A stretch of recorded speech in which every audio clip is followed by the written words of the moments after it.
Negrita. Hatid sa inyo ng Sunsilk with Nano Complex, Ariel, Tang with Fruit Power 7, at Sun Broadband Wireless. Hanggang kailan mamahalin, hanggang kailan mapapansin. Alex told us everything. Ang loan, and not to mention, yung recent discovery sa buhay mo. Gusto ko nang umalis kami. Hindi dahil natatakot ako kay Danica, kundi kay Mira. Sinungaling ka! Kailan mo ba ako niloko, ha? Kaya pala malapit ang loob mo sa batang yun! Dahil anak ko siya! Do you really think na iiwanan na niya kami? To tell you honestly, hindi ka naman talaga minahal ng mami mo eh. Nalaman ko nga na buhay ang anak ko. Nalaman ko kung sino siya. Pero bakit parang pamilya ko naman ang kapalit nun? Iniwan na kami ni Mami. Sinira niya ang pamilya ko. Sinira niyo ang pamilya namin. Misty, huwag ka na umiyak, okay? Huwag ka mag-alala.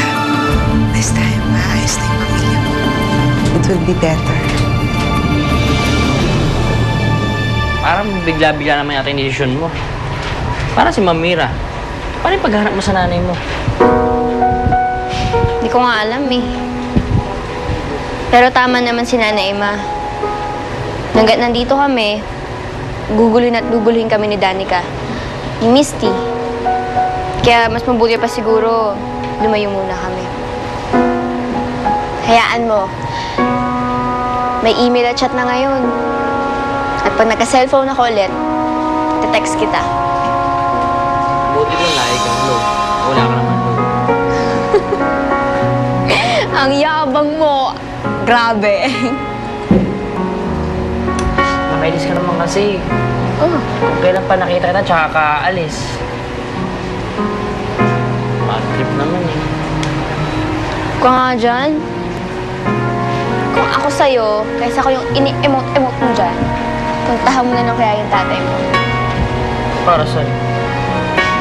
Para sa'yo kitatahimik mo. Aminin mo. Masaya ka na nakilala mo siya, no?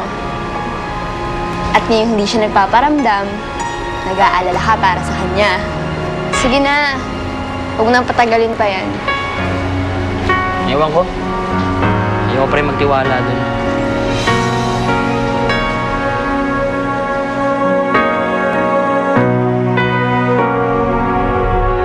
Ben? Ben? Ben? Diyos ko! Ben! Ano nangyari sa inyo? Tarantadong bugoy na yun. Inutusan niyo, Danica, turuan ako ng leksyon. Huh? Sira ulo talaga. Pati pera ko kinuha. Diyos mio! Si Danica? Si Danica ho may gawa nito? Pasensya ka na, Mira, ah. Aray. Kumanta si Bugoy doon sa Danica na yun, eh. Mas kikita daw siya doon. Aray ko. Kaya yung kahit na anong iutos sa kanya, sunod-sunuran siya. Mag-iingat ka din. Hinahanap niya ngayon yung original copy ng DNA result.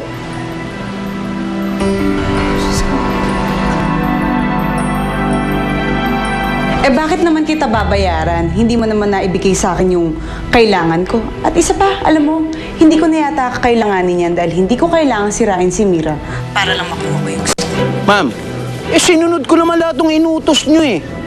Tinuruan ko ba ng leksyon si Ben? Well then, good. May star ka sa akin. Ma'am! Ma'am! Oh, Art! Breakfast! I mean, lunch. No, I have to go. Art, dali ka na. Di ba natin uulitin yung ginawa natin kagabi, ha? Look, Danica, nakainom mo ako kagabi. Kaya nga uulitin natin eh. And I'll make sure na yung problema mo last night, makakalimutan mo. Nagkakamali ka. Hindi ko maaari makalimutan yung problema ko dahil kailangan ko siyang harapin. Eh, ang problema mo lang naman si Mira at saka yung negrang yun eh. Hindi mo na sila mapaghihiwalay. Mag-ina sila.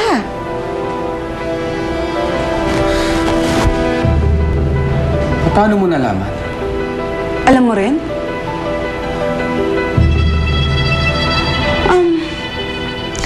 Huwag kang mag-alala, Art. Hindi ko pagsasabi yung kawalang yung ginawa sa'yo ng asawa mo. How did you find out? Ha? Eh di ba, dati pa naman duda na ako doon kay Mira, kaya piniimbestigahan ko siya. At ito yung nalaman ko. Dati pala, nagtatrabaho siya sa club. Siguro, doon niya na-meet yung tatay ni Nita, no? Tama na! I don't need to hear this. Sige! Puntahan mo siya! Magpakatanga ka doon!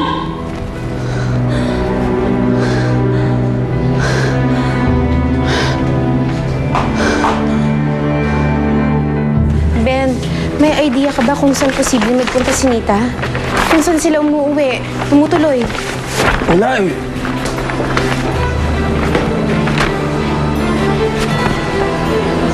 Si Prince. Baka merong alam si Prince. Sandali.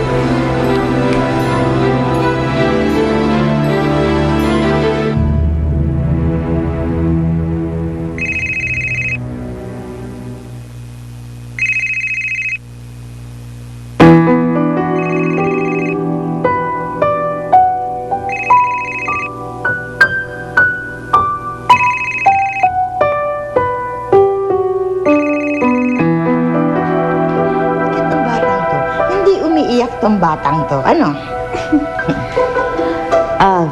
Prince, baka naman ikaw yung hinahanap na sa inyo, ha? Hindi po. Tapos na naman po yung mga assignments ko eh. Huh?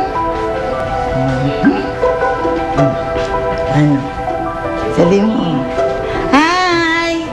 Sabi. Nana Ima, Nita, mag-impake na hukit. Maaga tayong aalis bukas. Talaga? Okay, impake tayo, baby. Yan, alis tayo bukas nun. Ha?